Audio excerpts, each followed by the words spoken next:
सुप्रभात बच्चों। आज 7वीं कक्षा में कंचा नामक कहानी का दूसरा पाठ शुरू होने जा रहा है। इसके पहले वाली कक्षा में आपने प्रारंभ से उस कहानी को शुरू किया था। उसमें एक बालक है अप्पू नाम का, वो आप ही की तरह किसी विद्यालय का छात्र था। कंचा उसका प्रिय खेल था। कंचा मतलब कांच की गोलियों से जो खेला जाता है उसी खेल को, उसी को कांच की गोलियों को कंचा कहते हैं। तो कंचे से उसे बड़ा प्रेम था। स्कूल के रास्ते पर एक दुकान थी, उस दुकान पर उसने शीशे के जार में रंग बिरंगे कंचे रखे हुए देखे तो वह मन से आकर्षित हो गया उसकी ओर, और वे कंचे उनके मन में समा गए।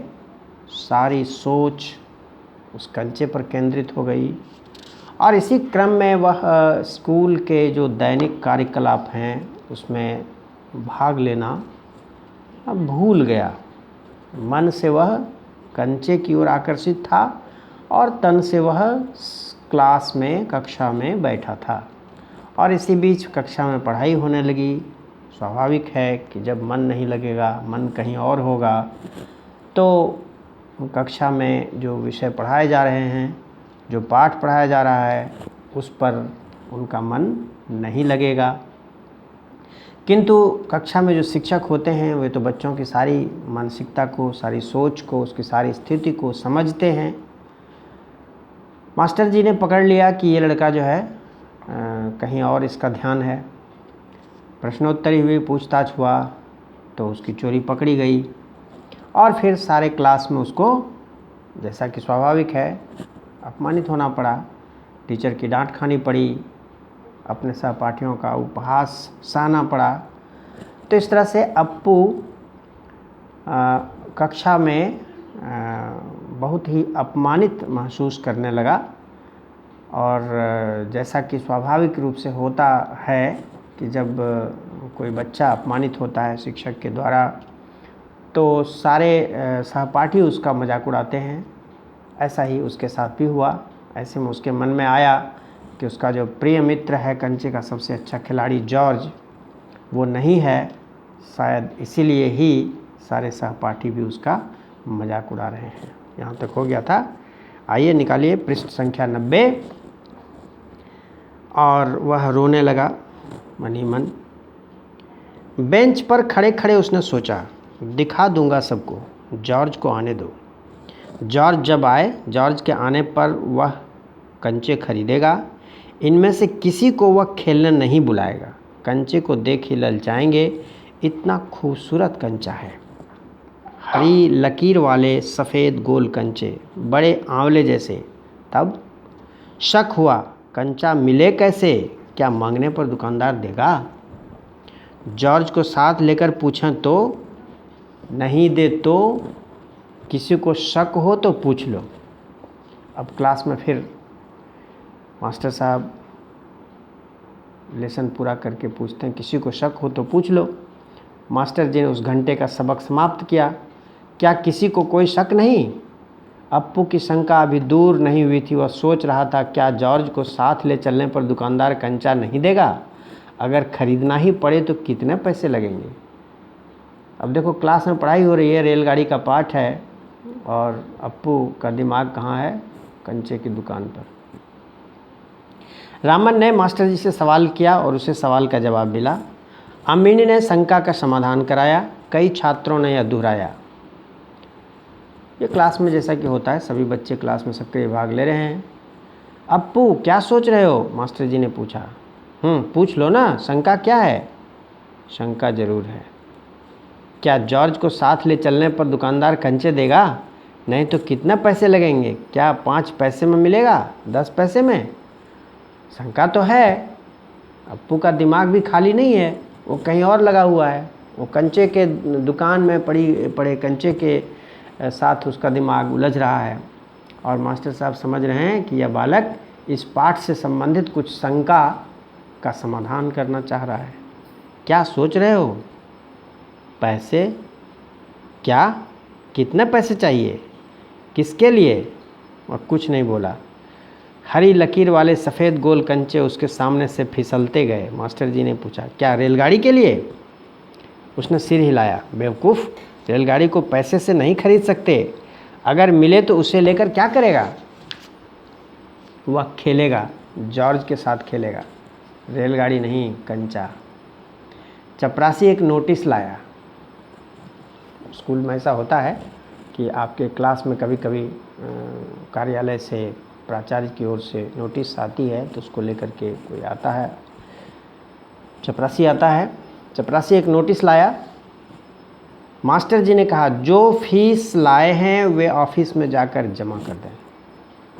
कार्यालय आदेश आ गया कि फीस के पैसे जो भी बच्चे लेकर आए हैं घर से, वे जा कर के ऑफिस में जमा कर दें। बहुत से छात्र गए। राजन ने जाते जाते अप्पू के पैर में चिकोटी काट ली। उसने पैर खींच लिया। उसे याद आया उसे भी फीस जमा करनी है। पिताजी ने उसे 1.5 रुपया इसके लिए दिया है। ये कहानी बहुत पुरानी है, इसीलिए उस समय, उस ज़माने में 1.5 रुपये फीस हुआ करती होगी। अब तो सैकड़ों रुपए लगते हैं, बल्कि किसी किसी स्कूलों में तो हज़ारों रुपए लगते हैं। तो उसमें 1.5 रुपये का महत्व था। 1.5 रुपये काफ़ी अच्छी रकम होते थे। 1.5 रुपये दिए थे। उसने अपनी जेब टटोल कर देखा, 1 रुपये का नोट और 50 पैसे का सिक्का। वह बेंच से उतरा। किधर? मास्टर जी ने पूछा। उसके कंठ में खुशी के बुलबुले उठे। फीस देनी है। फीस मत देना, मास्टर ने कहा। वह झिझकता रहा। On the bench. दंड मिल गया उसको बेंच पर खड़े होने का। वह बेंच पर चढ़कर रोने लगा। क्या भविष्य में कक्षा में ध्यान से पढ़ेगा? ध्यान दूंगा। वह दफ्तर गया। दफ्तर में बड़ी भीड़ थी। बच्चों, एक एक करके आओ, क्लर्क बाबू बता रहे हैं। पहले मैं आया हूँ। मैं ही आया हूँ। मेरे बाकी पैसे? इस शोरगुल से अप्पू दूर खड़ा रहा। ऑफिस में गया। सारे बच्चे जुट चुके थे। भीड़ सी मची थी। हर कोई पहले फीस देने के चक्कर में था, किसी के बाकी पैसे वापस करने थे। तो इस तरह से एक शोरगुल का माहौल कार्यालय में, विद्यालय के कार्यालय में था। इस शोरगुल से अप्पू दूर खड़ा रहा। राजन ने फीस जमा की, मल्लिका ने जमा की। अब थोड़े से लड़के ही बचे हैं। वह सोच रहा था, जॉर्ज को साथ लेकर चलूं तो देगा ना? शायद दे, नहीं तो कितने पैसे लगेंगे? 5 पैसे, 10 पैसे। हरी लकीरों वाले गोल सफ़ेद कंचे। अभी तक उसका ध्यान उन्हीं कंचों पर टिका था। वह फीस देने के लिए ऑफिस आया, वहाँ भी उसका दिल नहीं लग रहा था, मन नहीं लग रहा था। कक्षा में पढ़ाई में भी मन नहीं लग रहा था। वो कंचे जो है उसके दिमाग में समा गए थे। घंटी बजने पर फीस जमा किए हुए सभी बच्चे उधर से चले। वह भी चला, मानो नींद से जाग कर चल रहा हो। क्या सब फीस जमा कर चुके? कक्षा छोड़ने से पहले मास्टर जी ने पूछा। वह नहीं उठा। शाम को थोड़ी देर इधर उधर टहलता रहा। लड़के गीली मिट्टी के छोटे गड्ढे खोदकर कंचे खेल रहे थे। वह उनके पास नहीं गया। फाटक के सींखचे थामे। उसने सड़क की तरफ देखा। वहाँ उस मोड़ पर दुकान है। दुकान में आलमारी। वह बाहर खड़े खड़े छू सकेगा। आलमारी में शीशे के जार हैं। उनमें से एक जार में पूरा बस्ता कंधे पर लटकाए वह चलने लगा। दुकान नज़दीक आ रही है। उसकी चाल की तेज़ी बढ़ी। वह आलमारी के सामने खड़ा हो गया। दुकानदार हंसा। उसे मालूम हुआ कि दुकानदार उसके इंतज़ार में है। वह भी हंसा। कंचा चाहिए है ना? उसने सिर हिलाया। दुकानदार जार का ढक्कन जब खोलने लगा तब अप्पू ने पूछा, अच्छे कंचे हैं ना? बढ़िया, फर्स्ट क्लास कंचे। तुम्हें कितने कंचे चाहिए? कितने कंचे चाहिए? कितने चाहिए? कितने? उसने जेब में हाथ डाला। 1 रुपया और 50 पैसे।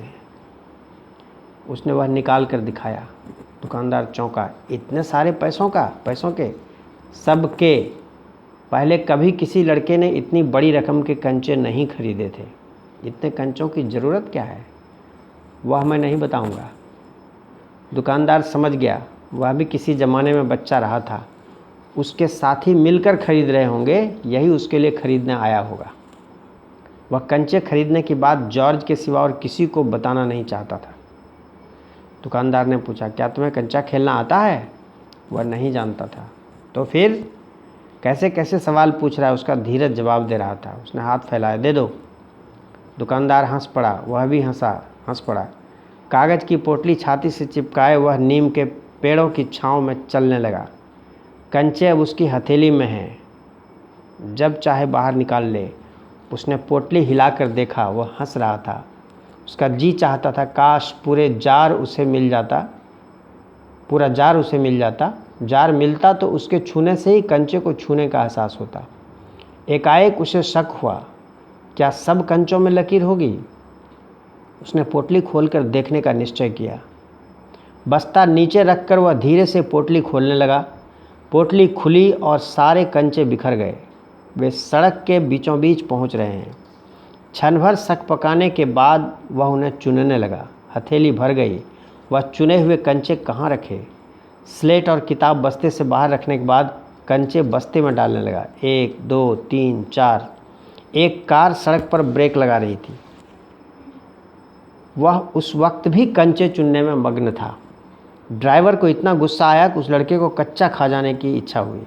उसने बाहर झांक कर देखा, वह लड़का क्या कर रहा है। हॉर्न की आवाज़ सुन कंचे चुनते अप्पू ने बीच में सिर उठाकर देखा। सामने एक मोटर है और उसके भीतर ड्राइवर। उसने सोचा, क्या कंचे उसे भी अच्छे लग रहे हैं? शायद वह भी मज़ा ले रहा है। एक कंचा उठाकर उसे दिखाया और हंसा। बहुत अच्छा है ना? ड्राइवर का गुस्सा हवा हो गया, वह हंस पड़ा। बस्ता कंधे पर लटकाए, स्लेट, किताब, शीशी, पेंसिल सब छाती से चिपकाए वह घर आ गया। उसकी माँ शाम की चाय तैयार कर उसकी राह देख रही थी। बरामदे की बेंच पर स्लेट व किताबें फेंक कर वह दौड़कर माँ के गले लग गया। उसके लौटने में देर होते देख माँ घबराई हुई थी। उसने बस्ता जोर से हिलाकर दिखाया। अरे यह क्या है? माँ ने पूछा। मैं नहीं बताऊंगा, वो बोला। मुझसे नहीं कहेगा? कहूँगा माँ, आंखें बंद कर लो। माँ ने आंखें बंद कर ली। उसने गिना 1 2 3। माँ ने आंखें खोल कर देखा। बस्ते में कंचे ही कंचे थे। वह कुछ और हैरान हुई। इतने सारे कंचे कहाँ से लाया? खरीदे हैं। पैसे? पिताजी की तस्वीर की ओर इशारा करते हुए उसने कहा, दोपहर को दिए थे ना। माँ ने दांतों तले उंगली दबाई। फीस के पैसे? इतने सारे कंचे काहे को लिए? आखिर खेलोगे किसके साथ? उस घर में सिर्फ वही है।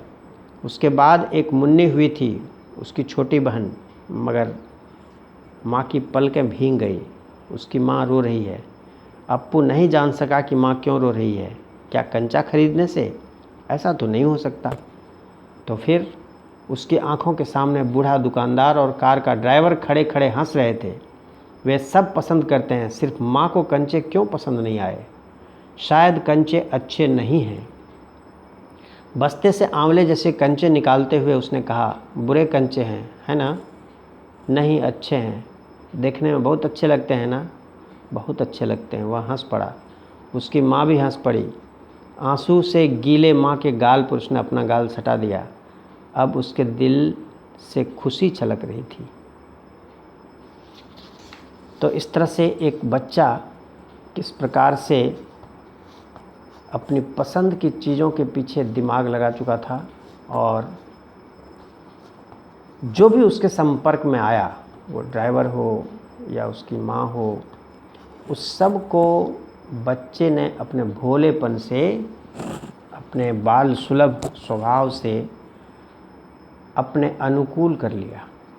ना ड्राइवर को गुस्सा रहा, उसका गुस्सा भी हवा हो गया, और माँ का कष्ट, माँ का दुख भी उस बच्चे की बाल सुलभ चपलता के सामने